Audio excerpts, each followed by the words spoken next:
नमस्कार। आयकर विषय के अंतर्गत आज का हमारा टॉपिक रहेगा आयकर का दायित्व, यानी आयकर अधिनियम 1961 के अंतर्गत आयकर का दायित्व के संबंध में क्या क्या प्रावधान है, इसको हम देखेंगे। तो आयकर अधिनियम की धारा 4 कर दायित्व उत्पन्न करती है। इस धारा के हमारे जो प्रमुख प्रावधान है उसको 6 भागों में बांटा गया है। पहला प्रावधान कह रहा है कि यह कर निर्धारण वर्ष में लगाया जाता है। तो कर निर्धारण वर्ष किसे कहते हैं? तो कर निर्धारण वर्ष से तात्पर्य 12 महीने की अवधि से है, जो प्रति वर्ष 1 अप्रैल को प्रारंभ होती है तथा आगामी 31 मार्च को समाप्त होती है। वर्तमान समय में कर निर्धारण वर्ष 2021 चल रहा है।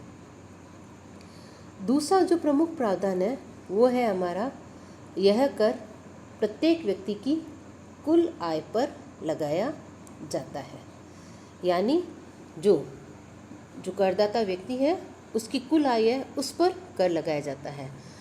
तो कुल आय से हमारा अभिप्राय उस आय से है जिसकी गणना करदाता के निवास स्थान के आधार पर आय के विभिन्न शीर्षकों के अंतर्गत की जाती है। आय के यह विभिन्न शीर्षक वेतन, मकान संपत्ति से आय, व्यापार तथा पैसे के लाभ, पूंजी लाभ अथवा अन्य साधनों की आय से माना जाता है। इन सब का योग ही कुल आय हमारी कहलाती है। अगला प्रावधान आ रहा है, कुल आय की गणना अधिनियम के प्रावधानों के अनुसार की जाती है।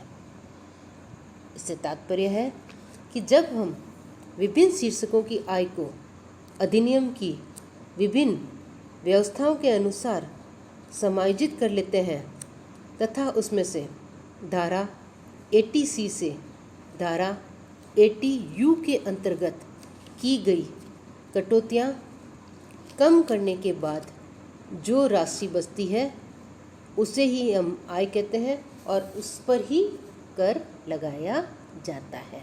वही हमारी कुल आय मानी जाती है, यानी टैक्सेबल इनकम ही हमारी वो कहलाती है। 80C से 80U के प्रावधानों की कटौती के पश्चात जो आय आती है वही आयकर के उद्देश्य के लिए कुल आय मानी जाती है। सामान्यतः चौथा प्रावधान है हमारा, सामान्यतः गत वर्ष की आय पर कर लगाया जाता है, यानी आयकर अधिनियम 1961 के अनुसार आय प्रतिवर्ष गत वर्ष की आय पर ही लगाया जाता है। गत वर्ष से हमारा क्या तात्पर्य है कि जो आयकर अधिनियम है उसकी धारा 3 के अनुसार जो गत वर्ष से आज से कर निर्धारण वर्ष के तुरंत पहले वाले वित्तीय वर्ष से है। यद्यपि हमारा कर निर्धारण वर्ष प्रतिवर्ष 1 अप्रैल से प्रारंभ होता है, अतः गत वर्ष से आज से उस 12 महीने की अवधि से है जो कर निर्धारण वर्ष के आरंभ होने के तुरंत पहले अर्थात 31 मार्च को समाप्त होती है, उसे ही हम गत वर्ष कहते हैं। यानी कर निर्धारण वर्ष 2021 के लिए गत वर्ष होगा 19-20, 1 अप्रैल 2019 से 31 मार्च 2020 तक उनको हम गत वर्ष कहेंगे। इसके पश्चात आता है हमारा अगला प्रावधान कि कर की दरें प्रत्येक वर्ष वित्त अधिनियम द्वारा निर्धारित की जाती है।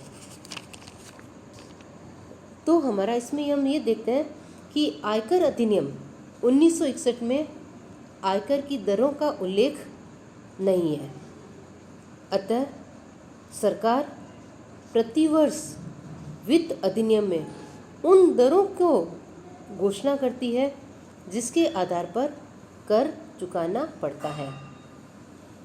साधारणतः जो हमारे देश के वित्त मंत्री है वो फरवरी माह के अंतिम दिन संसद में वित्त विधेयक पेश करता है और उसी में ही हमारी कर की दरें निर्धारित की जाती है। कर निर्धारण वर्ष 2021 के लिए जो वित्त अधिनियम है वो 2020 एवं पूर्व के सभी वित्त अधिनियमों के प्रावधान लागू होंगे इस पे। अंतिम प्रावधान हमारा आ रहा है आयकर दायित्व के लिए कि प्रावधान होने पर कर की कटौती उद्गम स्थान पर ही कर ली जाती है अथवा कर का भुगतान अग्रिम रूप से करना पड़ता है। यानी जब ये लगता है कि किसी व्यक्ति की आय कर योग्य है तो उसकी उद्गम स्थान पर ही कर की कटौती कर ली जाती है।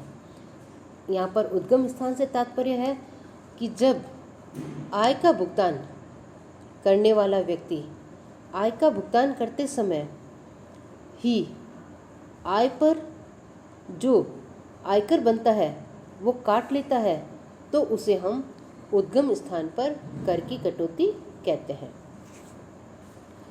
उद्गम स्थान पर जो कर की कटौती है वो आयकर वसूल करने में अत्यधिक सुविधा और उससे बचत होती है। यानी जब टीडीएस काट लिया जाता है, उद्गम स्थान पर कर की कटौती से तात्पर्य है tax deducted at source, TDS. जब टीडीएस काट लिया जाता है तो इससे हमारी इसमें आयकर वसूल करने में बहुत ही सुविधा और बचत होती है।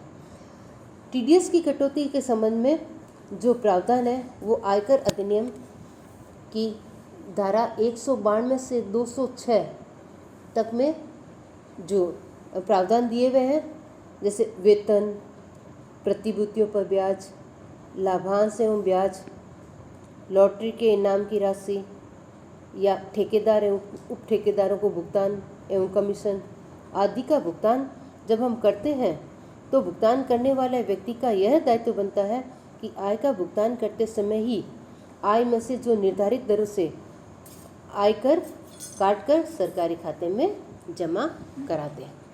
तो इस तरह हम आयकर दायित्व का निर्धारण करने के लिए जो ये प्रमुख प्रावधान है उन प्रावधानों को ध्यान में रखेंगे।